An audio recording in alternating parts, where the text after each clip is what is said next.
Rebecca Hale was an island of calm in the chaotic sea of American Airlines Flight 1138. Dressed in a simple pair of worn blue jeans and a nondescript navy blue hoodie, she looked like any other traveler, deeply engrossed in her paperback novel. But when the sleek, menacing shapes of F-22 Raptor fighter jets materialized just beyond the wingtips and the captain's voice, trembling with an unusual emotion, announced a formal military salute for the woman occupying seat 17B, the cabin's collective consciousness shifted. Every passenger turned, realizing the quiet woman who had offered her pretzels to the child in the row behind her was not just a fellow traveler, but a figure of legend, a true American war hero. Before you hear her full story, let us know in the comments where you're tuning in from. Don't forget to hit that like button and subscribe for more incredible stories like this one. Rebecca Hale navigated the bustling concourse of Chicago's O'Hare International Airport on a brisk autumn Wednesday. Her dark brown hair was pulled back into a simple, functional knot at the nape of her neck. A scuffed leather backpack, clearly having seen more than its share of journeys, was slung over one shoulder. There was an efficiency to her movements, a quiet purpose that allowed her to glide through the throngs of people without ever seeming rushed or stressed. Nothing about her appearance would make you look twice. The terminal was a symphony of modern travel's organized chaos. Brokers in sharp suits barked into their cell phones, closing deals mid-stride. Weary families juggled strollers, oversized suitcases, and the constant demands of young children. A group of students, likely on a school trip, were sprawled near a gate, their laptops and chargers creating a nest of cables. No one, not a single soul, gave a second glance to Rebecca Hale.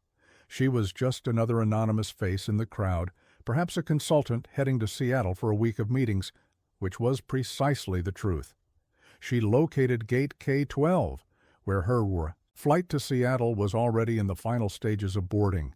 The massive Boeing 737 sat majestically on the tarmac, its white and blue livery gleaming under the afternoon sun. Baggage handlers worked with practiced speed, their small carts zipping around the aircraft's underbelly like worker bees around a queen. Rebecca presented her digital boarding pass to the gate agent, a cheerful man with a neatly trimmed mustache. "Have a great flight, Ms. Hale," he chirped, his eyes already focused on the next passenger in line. Rebecca offered a small, polite nod and made her way down the jet bridge. Inside the cabin, flight attendants offered warm greetings as passengers shuffled to find their seats. Rebecca returned their smiles but remained quiet, her preference for solitude a deeply ingrained habit from years of high-stakes work. Her assigned seat was 17B, a window seat nestled behind the wing. The aisle seat was occupied by a man in his late 40s, impeccably dressed in a charcoal gray suit. His silvering hair was perfectly coiffed, and he was furiously tapping out an email on a high-end tablet, his fingers flying across the screen. His briefcase, made of polished mahogany leather, looked like it cost more than a round-trip ticket to Europe. He radiated an aura of corporate importance. "Afternoon," the man said without looking up from his screen as Rebecca settled in. "David Keller. Hope you don't mind, just have to get this proposal sent before we lose signal." The joys of fourth quarter. Sales pushes, am I right? He finally looked up and extended a manicured hand. Rebecca shook it briefly. "Becca, nice to meet you." She immediately retrieved a well-worn copy of a historical fiction novel from her backpack, a silent but clear signal that she wasn't looking for conversation. The title, The Gates of Fire, was hidden by her hand. But David Keller was clearly an extrovert energized by human interaction. "So, Becca, what brings you to Seattle? Business or pleasure? Let me guess." "Software engineer. Everyone heading to Seattle is in tech. I'm in medical device sales myself. Been with the same company for 2 decades. It's a rewarding field. We're literally saving lives with our pacemakers and surgical robots." Before Rebecca could formulate a polite, non-committal response, A frail, elderly woman paused at their chaud-situé row, clutching her boarding pass with a trembling hand. She had kind, watery blue eyes and a cloud of white hair. She wore a hand-knitted cardigan over a floral dress and exuded a palpable aura of anxiety. "Oh, dear, excuse me," she said, her voice thin and reedy. "I believe I'm in 17C, the middle seat. I'm Eleanor Parsons. This is my first time flying in nearly 20 years. My husband, he always handled everything. He passed last winter, and I'm flying to meet my first great-grandson. I must admit, my nerves are getting the better of me." Rebecca's entire demeanor shifted in an instant. The reserved, almost aloof traveler vanished, replaced by a woman of immense warmth and compassion. "Of course, Mrs. Parsons. I'm Becca, and this is David. Please, have a seat and get comfortable. I completely understand being nervous, but I can promise you, you're in the safest hands possible. These pilots have thousands of hours of training, and these planes undergo more safety inspections than you could possibly imagine." Eleanor gratefully lowered herself into the middle seat, her hands still shaking. "You seem to know an awful lot about this, dear. Are you a pilot?" she asked, her voice filled with a hopeful curiosity. Rebecca offered a gentle smile. "I've spent a significant amount of time in and around aircraft over the years, more than most. And from all that experience, I can tell you that commercial air travel is statistically the safest way to travel. These Boeing 777s are incredible machines, absolute workhorses of the sky." David Keller leaned forward, his interest piqued. "See, I knew it. Some kind of technical expertise, an aerospace engineer maybe? That would explain the calm demeanor and the detailed knowledge. You must work for Boeing or one of their competitors." "Something like that," Rebecca replied, her answer intentionally vague, as she turned her gaze out the window. The ground crew was disconnecting the jet bridge, their movements a familiar ballet of efficiency. The massive engines began to whine to life. What David and Eleanor couldn't possibly know was that they were sitting next to Colonel Rebecca Hale, United States Air Force, retired. Her military call sign was Wraith, a name spoken with a mixture of awe and reverence in the tight-knit community of fighter pilots. She had flown over 300 combat sorties in the F-15E Strike Eagle over the rugged mountains of Afghanistan and the deserts of Iraq. She was credited with 5 confirmed air-to-air kills, making her one of the few female aces in modern history. She had protected countless ground troops with her uncanny ability to deliver precision munitions under intense enemy fire. But Wraith's most legendary moment came on a moonless night over a hostile valley in Afghanistan 5 years prior. A special forces team had been ambushed, pinned down, and was about to be overrun. Their pilot, Major Evans, had been shot down trying to provide air support. His F-16 went down in flames deep in enemy territory. Disobeying direct orders to hold her position for a larger rescue package, Rebecca, flying her Strike Eagle, descended into the valley alone. For 90 agonizing minutes, she flew dangerously low, weaving through a storm of anti-aircraft fire, using her cannons and bombs to systematically eliminate enemy positions. She guided a rescue helicopter to Major Evans's crash site while simultaneously fending off 2 enemy fighters that had been scrambled to intercept her. She single-handedly saved the entire Special Forces team and Major Evans her own aircraft, riddled with bullet holes by the time she limped back to Bagram Airfield. For that singular act of heroism, she was awarded the Air Force Cross, the Silver Star, and a Purple Heart for shrapnel wounds she sustained during the mission. The incident, known unofficially as the Wraith's Stand, was now required study at the Air Force Academy, yet here she was in seat 17B, looking like just another passenger. She'd retired from the Air Force a year ago and was now trying to acclimate to the quieter rhythms of civilian life, using her unparalleled expertise as a consultant for advanced avionics and targeting systems. The trip to Seattle was to debrief a team of engineers on a new guidance system for military drones. The plane completed its taxi and held short of the runway. Rebecca instinctively scanned the sky, noting the wind speed and direction from the windsock, a habit forged from thousands of takeoffs that she couldn't break. The 777's powerful engines roared to a crescendo, pressing the passengers back into their seats as it thundered down the runway. As they ascended through a thick blanket of clouds into the dazzling sunlight above, David resumed his friendly interrogation. "You know, Becca, these guidance systems you work on are fascinating. The future is all autonomous, isn't it?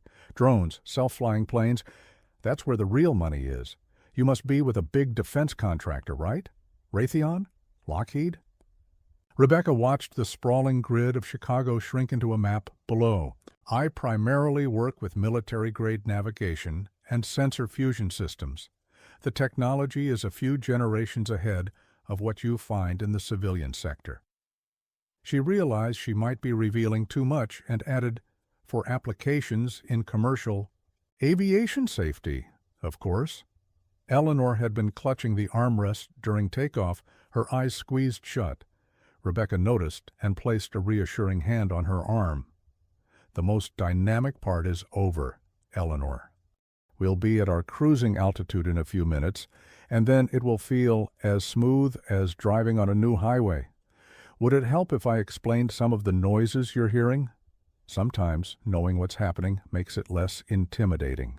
"Oh, that would be a blessing, dear," Eleanor said, her voice filled with relief.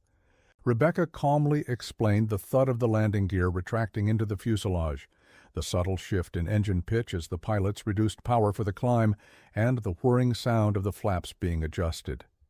Her explanations were so clear and confident that even David listened intently. "You're a natural teacher," David remarked, genuinely impressed. "You really should consider a career as a commercial pilot. With your knowledge base, you'd be a shoo-in at any of the major airlines.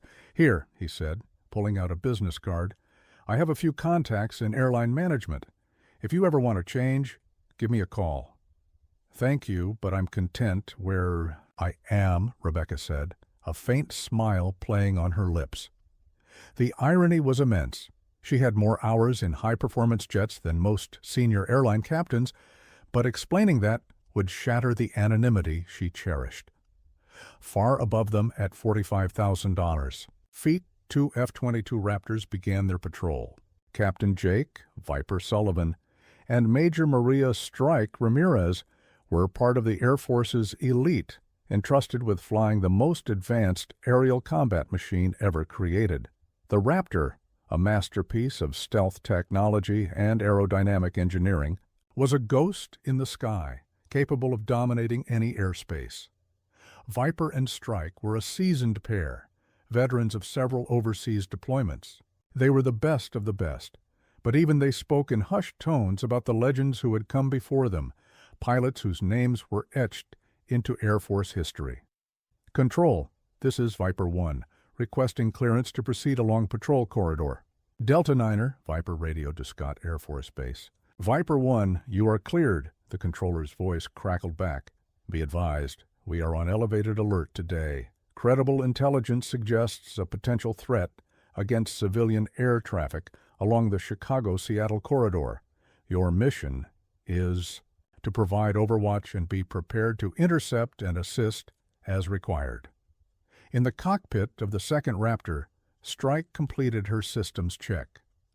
"What's the chatter on the threat, Viper?" she asked over their encrypted channel. "Vague," he replied. "Could be a domestic threat, could be a foreign actor testing our response times. Standard procedure: stay sharp, weapons hot, and assume everything is a threat until proven otherwise." The two F-22s accelerated, their engines leaving shimmering trails in the thin, cold air as they climbed to their patrol altitude, far above the commercial flight paths. From their godlike perch, they could see for hundreds of miles in every direction. Back on American 1138, the cabin had settled into the familiar rhythm of a long flight. Beverage service was underway, and the scent of coffee filled the air. Rebecca had managed to delve back into her novel, though David's occasional comments kept pulling her out of the story. "You know, Rebecca, you have this incredibly calm presence," David observed, studying her profile. "It's like nothing in the world could faze you. In my line of work, you learn to read people, and you have the unmistakable look of someone who's operated under extreme pressure." Eleanor nodded enthusiastically. "I thought so too, dear. When I was so frightened, you didn't just offer empty platitudes. You explained things. You knew. There's a confidence about you that's very reassuring." Rebecca simply smiled, adept at deflecting such personal observations. The military had drilled into her the principle of operational security: never volunteer information. As the captain's voice came over the intercom for a routine update on their flight path and expected arrival time, Rebecca glanced out the window and her body went rigid. Two tiny metallic glints were streaking across the deep blue of the upper atmosphere, moving with a speed and agility that no commercial airliner could ever achieve. Her pilot's eye instantly identified the distinctive angular silhouette of F-22 Raptors. She knew military fighters never shadowed commercial routes unless there was a significant problem. Her expression remained a placid mask, but her mind was racing, cycling through a dozen threat scenarios: hijacking, bomb threat, a national security incident. Her training kicked in, her situational awareness expanding to encompass the entire cabin. She subconsciously noted the locations of the exits, the demeanor of the flight attendants, and the behavior of her fellow passengers. "See something interesting?" David asked, following her gaze. "Just some spectacular clouds." "It's a beautiful view from up here," she replied, her voice steady.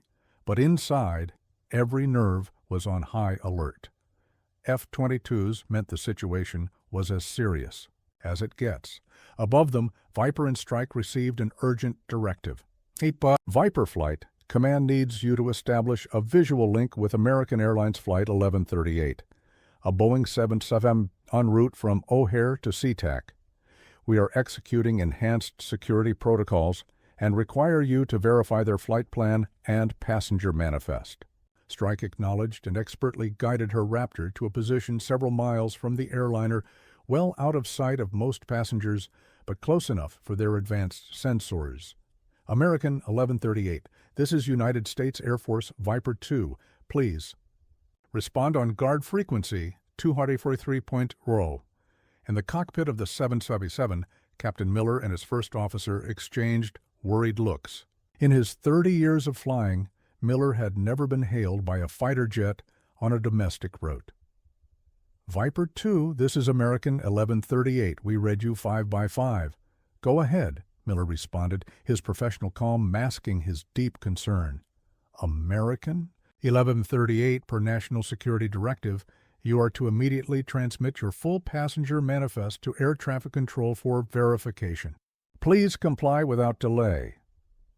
The pilots wasted no time, sending the passenger list via their data link system to the control center.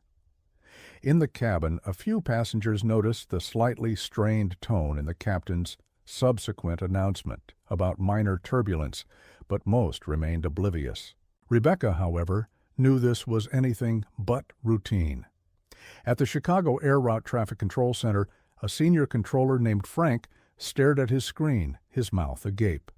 The manifest for AA 1138 had cross-referenced with a top-level security database, and one name had set off a cascade of alerts. "Supervisor, you need to get over here now," Frank yelled.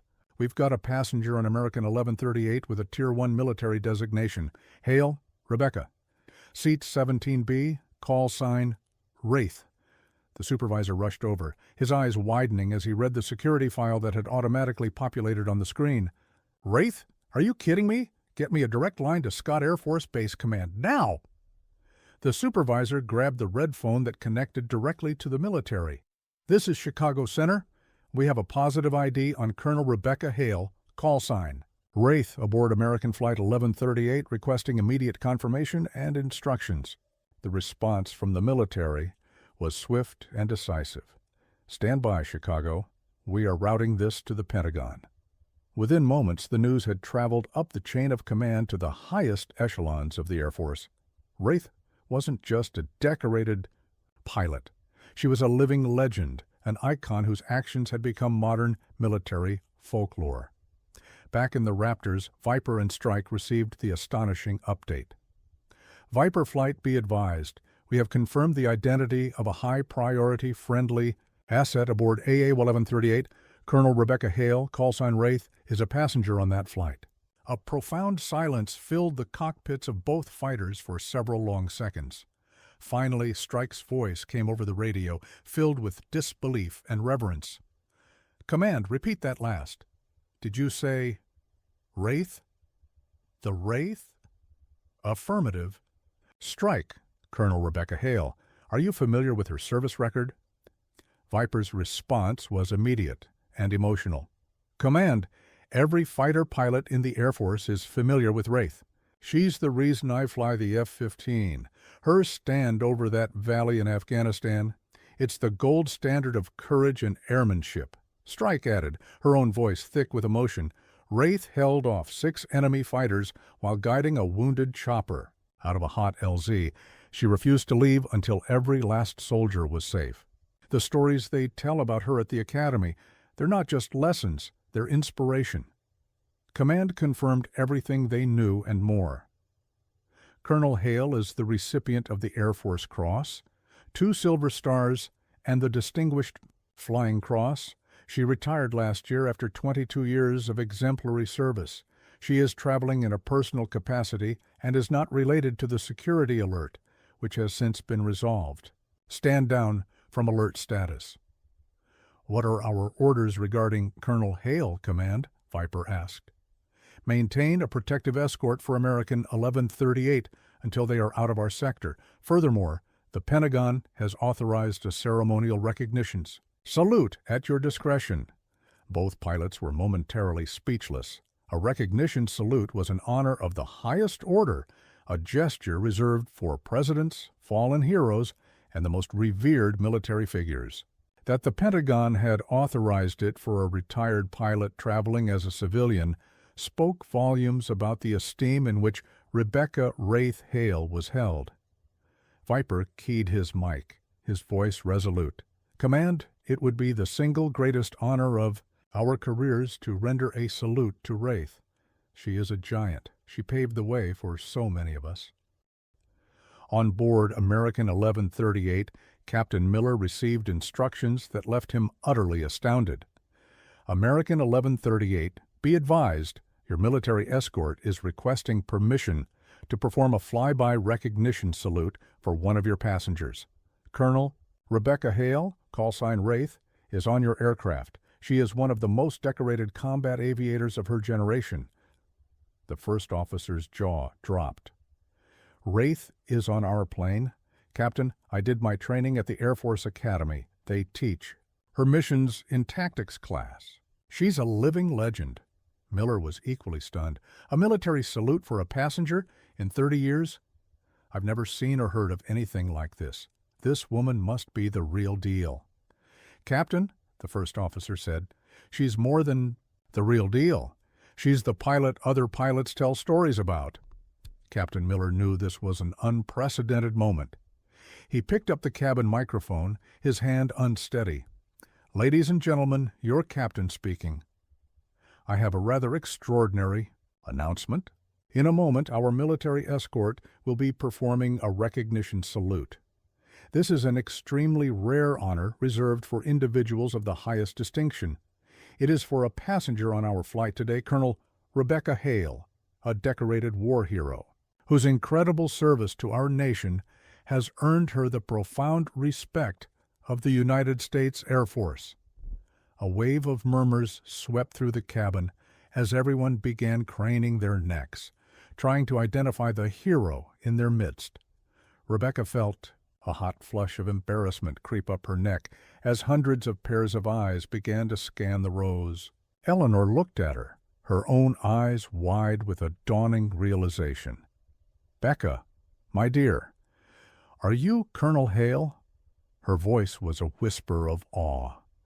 David Keller stared at Rebecca, his mouth hanging open in utter disbelief. "You're a colonel? You're Wraith? But you said you worked on navigation systems?" Rebecca's face was beet red. "I do. High-performance military aircraft have exceptionally complex navigation and targeting systems," she said quietly, her voice barely audible. A flight attendant hurried to their row, her expression one of pure excitement. "Ma'am, are you really Colonel Wraith, the hero of the Kandahar extraction?" Rebecca gave a reluctant nod. "That was my call sign, yes, but I'm retired. I'm just a regular person now."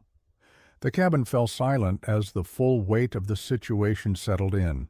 This unassuming woman in a hoodie, who had patiently calmed a nervous elderly passenger and politely endured a businessman's incessant questions, was one of America's most celebrated modern warriors.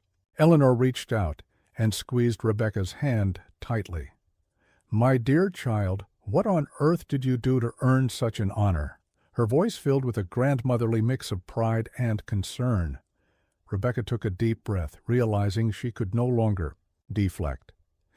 "I flew the F-15E Strike Eagle for 22 years. I served in Iraq and Afghanistan, mostly providing close air support for our troops on the ground." A young man in a military-style haircut from a few rows up called out, "Is it true you have 5 air-to-air kills?"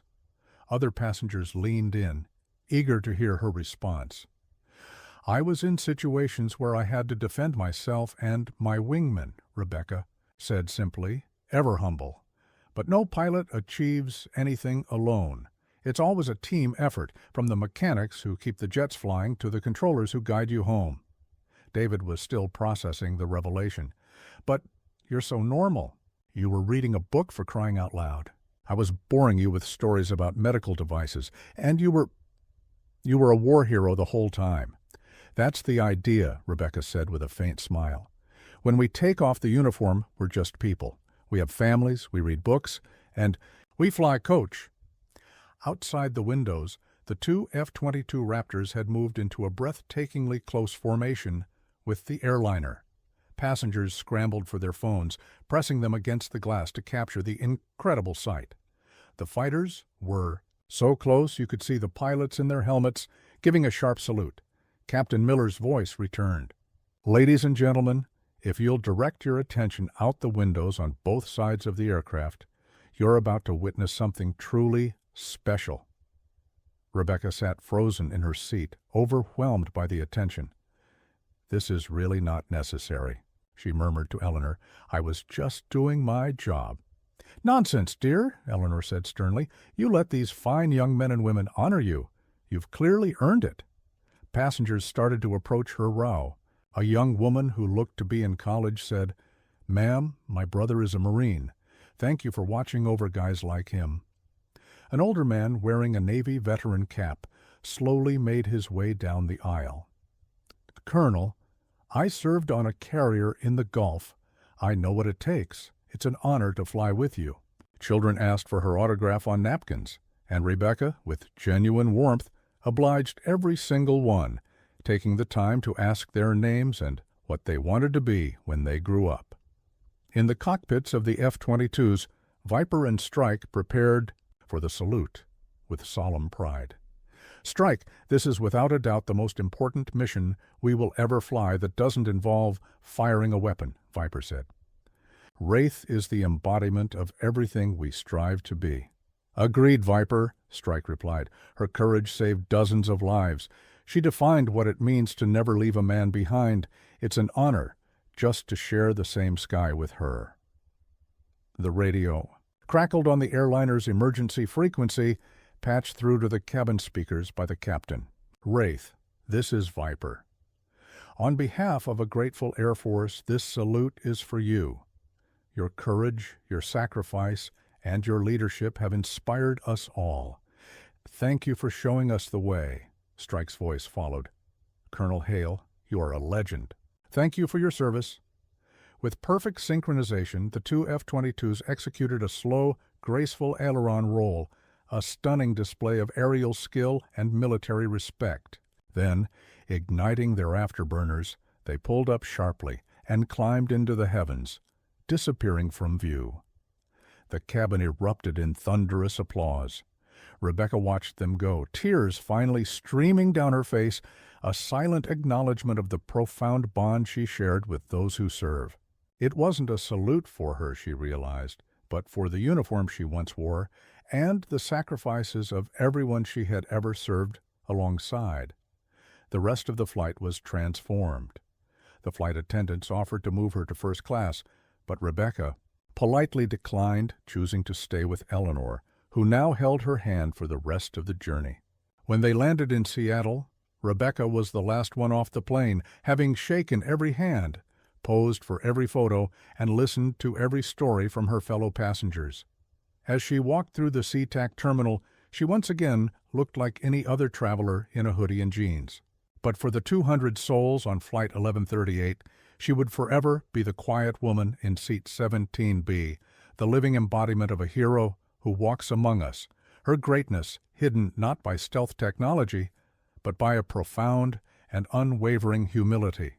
The story of the salute to the Wraith became an aviation legend, a powerful reminder that the greatest heroes are often those who seek no recognition, content to have served their country with honor before quietly returning to a life among the people they swore to protect.